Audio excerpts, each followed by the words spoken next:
We are most definitely in the doldrums. This is insane. Welcome to the Southern Hemisphere! Woo! A month at sea, I couldn't wrap my head around it. It's just magic diesel, that's what it is. Magic diesel. Finally, the wind has started to fill in. There is a tiny, tiny sniff of wind. Ian, Shellback, sailor of the 7 seas. We are on the equator. We've actually done it. We made it!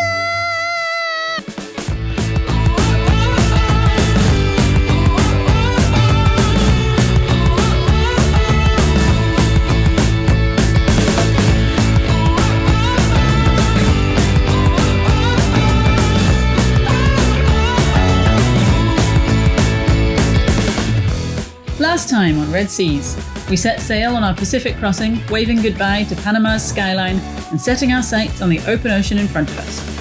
After just 3 hours underway, we caught our first fish and then released the Kraken and settled into a beautiful downwind sail. When the wind inevitably died, we tested out our drill pump fuel transfer system and topped up our main diesel tanks underway.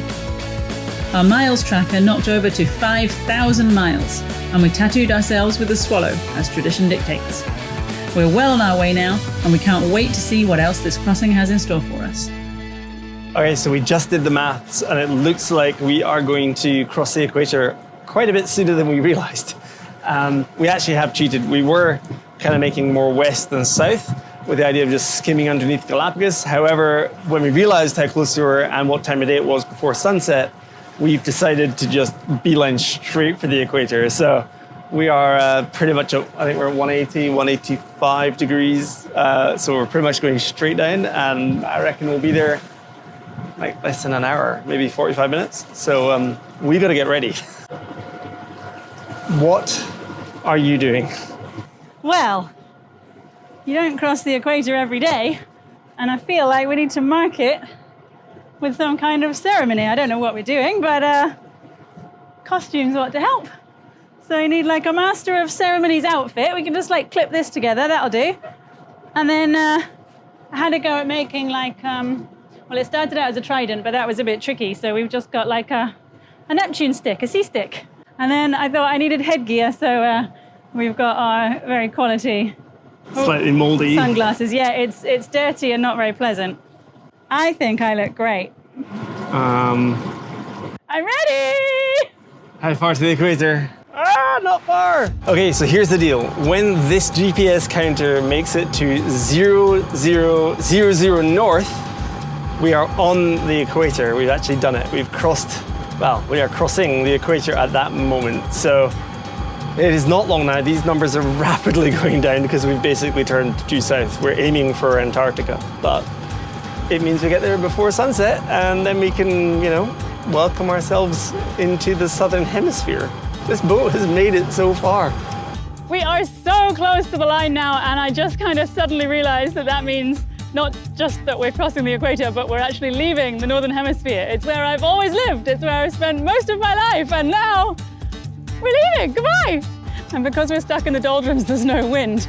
We do have the sail up, but all of our forward motion is coming from one of our engines. But we didn't want to cheat and motor across the equator. That just really doesn't count. And so we're going to try and time it. We're counting down the numbers, and as soon as we get close enough, we're going to cut the engine and try and just sort of drift our way over the line, and then it will count as sailing because we have a sail up. I don't think it's helping us, but it counts. When are you going to cut the engine? Maybe 10 seconds to go in GPS terms. So when that number reads 0010, I think that's a good time. And then if we're too far away, we just start skimming along and above it. we're getting close. Woohoo! Carry us forward, Indy. Come on, Indy, take us over the line. We just have no wind whatsoever. The good thing is we have Wayfinder, so we can tell up here when we cross. 8. We have slowed down. Woohoo! Come on, Indy, sail over the line. You can do it. What if we just like start going backwards as we approach it? It's like magnetic force repelling us. That's how it works, right? Yeah, exactly how it works, babe. I play with this every day. What we need now is a whale.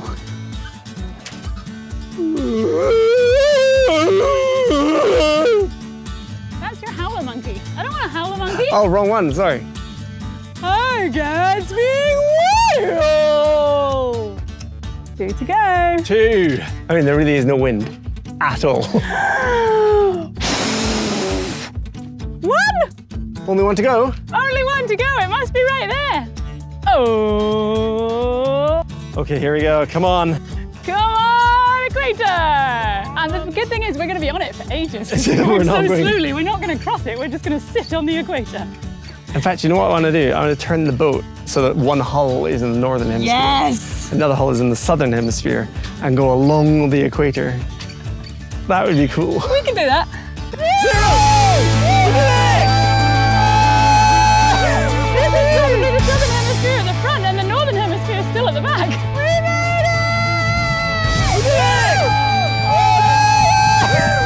Now that we are officially on the southern hemisphere, what have you prepared? I've got to scroll and an announcement because I'm taking my role as Chancellor of the ceremony very seriously. As I do everything. You know me. Hear ye, hear ye. Louder, please. I hereby declare that you, Ian, of sailing vessel Indioko and YouTube channel Red Seas, are now hereby forthwith and henceforth to be known as Ian Shellback, sailor of the seven seas, crosser of the equator and son of Neptune. May you live up to this name. You may now be dunked in the equatorial waters to be welcomed into the southern hemisphere. I didn't sign up for that. Hey, but you've got to say it to me, otherwise I don't count. Oh yeah, okay, here we go. Wait, do you want my sea stick? And that. It's quite top heavy, this sea stick. Yes, you've got to be careful that you don't accidentally spike yourself in the face. Hear ye, I hereby declare that you, Bridie of sailing vessel Indioko and YouTube channel Red Seas, are now hereby forthwith, henceforth and whiff-waft to be known as Bridie, Shellback, sailor of the seven seas, crosser of the equator, and daughter of Neptune. May you live up to this name. You may now be dunked in equatorial waters to become welcomed into the southern hemisphere. This is gonna look so pathetic! Ah! And she's in.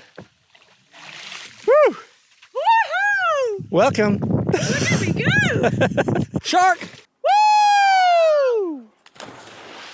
Welcome to the southern hemisphere! How was that? Arrived. It looked pretty cool when you jumped off, although I was so sure you were gonna just slam into the boat. I think it might be the first time I've done a one-hand swing. Well, I almost kind of missed the landing because I was not looking at the camera, I was just looking at you and I was like, let go, let go, let go!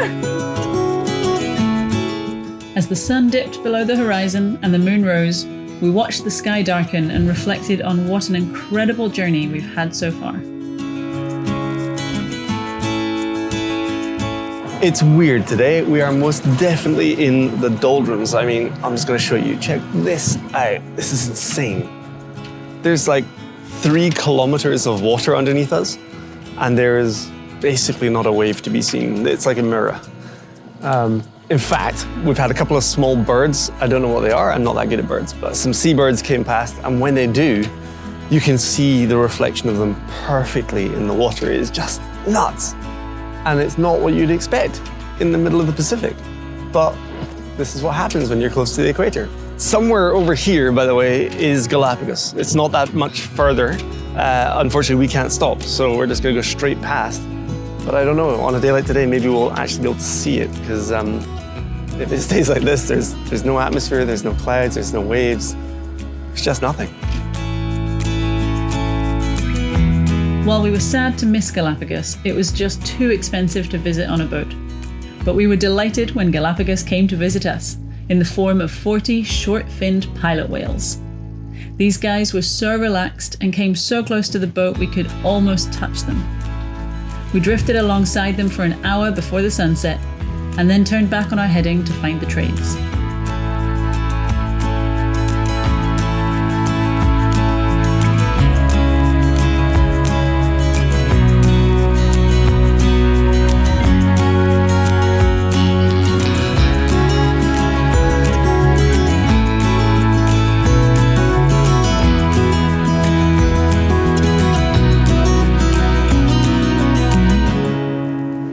definitely settling into the routine of the crossing now.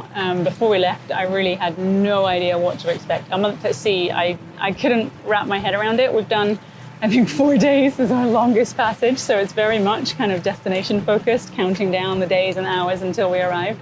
And we knew that this was going to be different, but I had a lot of anxiety about how we would cope. I sort of had this fear of being in the middle of the ocean, so far away from any form of help, and something going wrong and needing to rely on us to fix it.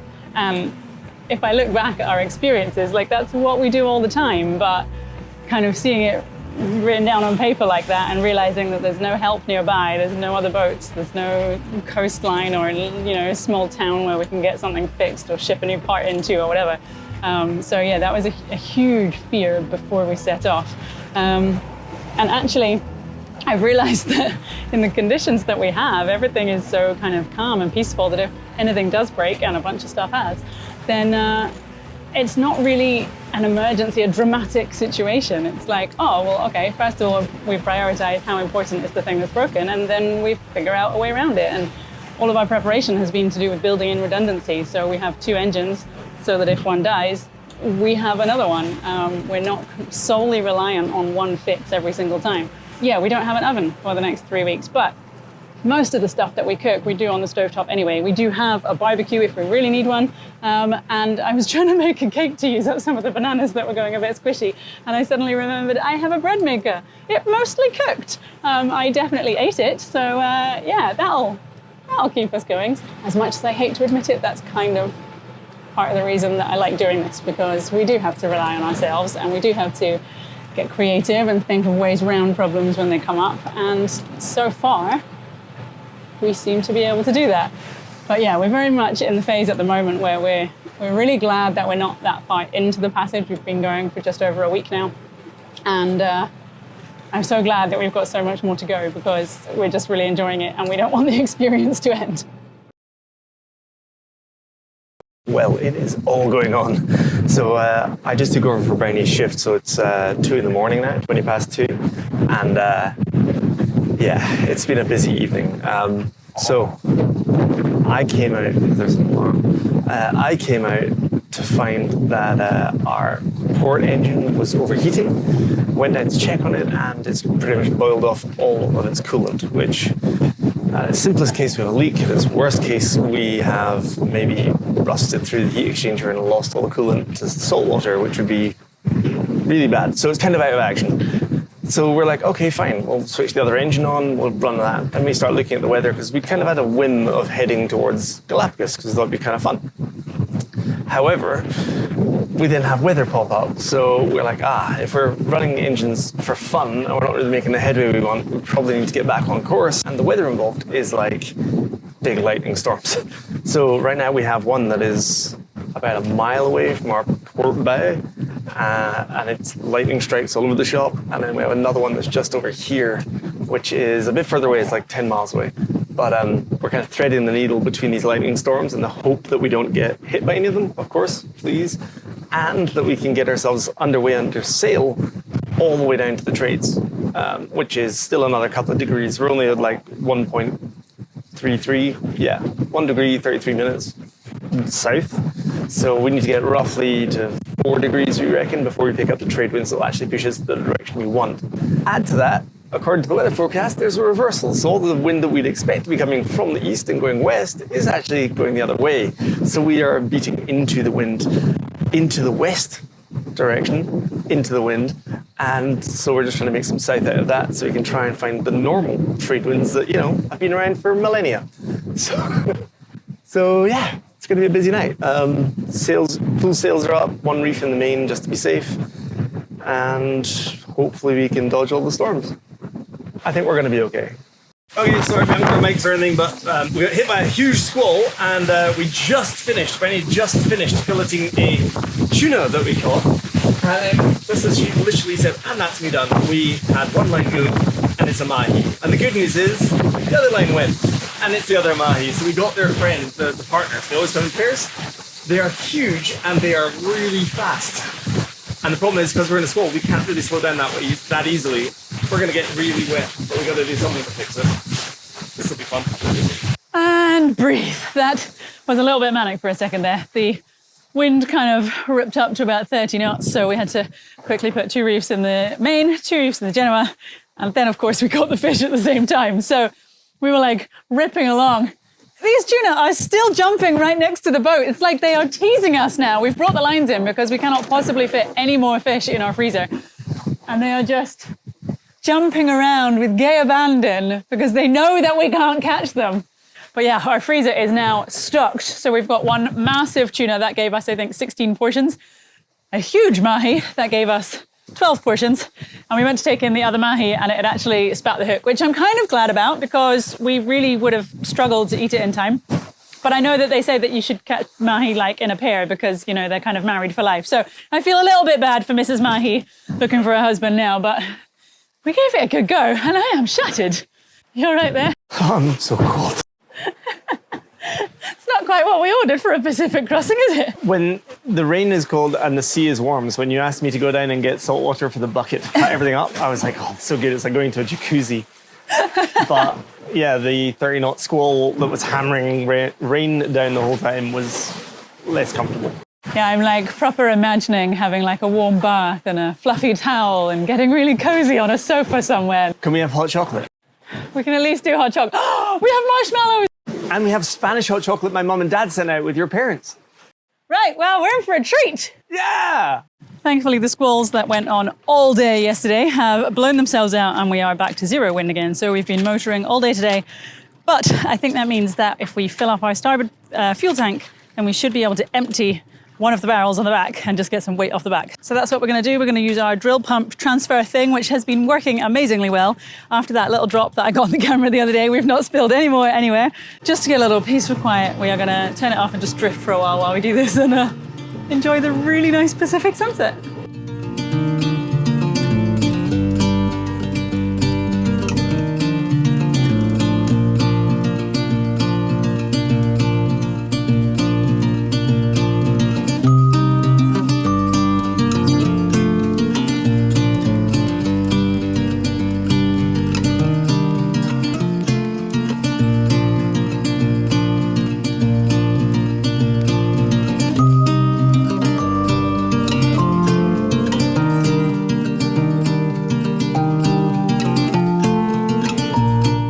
All right, part one complete. Part one complete and a momentous moment. Momentous moment. A momentous moment because this should be, I think we need 2 more of these yellow jugs in the fuel tank. Let's just throw that overboard. I think we need 2 more 5-gallon jugs in that tank to be topped up. And I think there's only 2 lots of 5 gallons in here, which would mean that we've emptied our first blue barrel. Woohoo! Which is cool because that's a bit of weight off the back and then we can go to the shower easier, which is a big plus, and we can catch fish easier. Yeah, we don't have to like climb over the back of the seat there. And we still have a whole extra barrel to go. Dripping a little bit. And we did it! First barrel empty. What's weird is we got 1 extra jerry can more than we were expecting. But I think that was because we probably weren't filling the original cans. Like the first couple of times we filled, we were a bit nervous that we were going to spray diesel everywhere. So I'm guessing we just didn't pull out a full 5 gallons each time. So we ended up No, with it's just magic diesel, that's what it is. Magic diesel. To be honest, we've seen our fuel efficiency being pretty good, so maybe it is magic. Yeah, yeah. Oh, there you go. Not bad. Okay, so I just had to share this because it made me laugh. Quite literally, the first boat we have seen in 8 days. 8 days at sea, we have not seen a single boat on the horizon.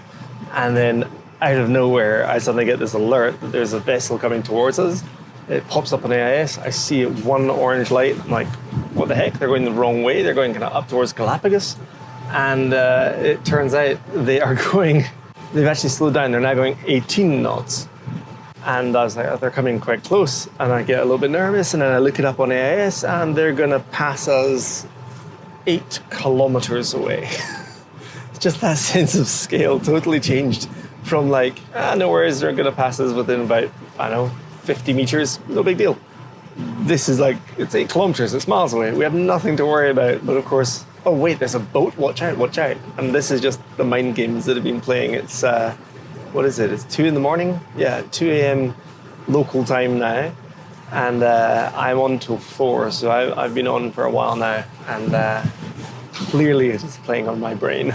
In other news, possibly more interesting to everybody, finally the wind has started to fill in, so we are now seeing somewhere in the region of about 10 knots true, which is significantly more than we were seeing before, and it started to swing around towards the east. It's still south, but it's kind of southeast. So we have hope that the trade winds are finally arriving, and at that point we can change our heading, go truly west, and next stop FP. See what the morning brings, but hopefully we can start sailing and turn that horrible noise off. I've just been sitting here watching the sunrise. It's the start of a new day, and there is hope on the horizon because, check it out, we've got a sail up. There is a tiny, tiny sniff of wind, not enough to actually be sailing. So we are motor sailing, we've still got the engine running, but we have picked up our speed from like 3 knots for the last 3 days up to kind of 5 knots, sometimes 5.5 when there's a gust. And maybe, just maybe, today might be the last day that we're in the doldrums. And oh my goodness, trade winds, here we come. If you haven't signed up already, jump on over to our Patreon for bonus content and our Pacific Crossing daily blogs as we continue on this adventure across the largest ocean on Earth.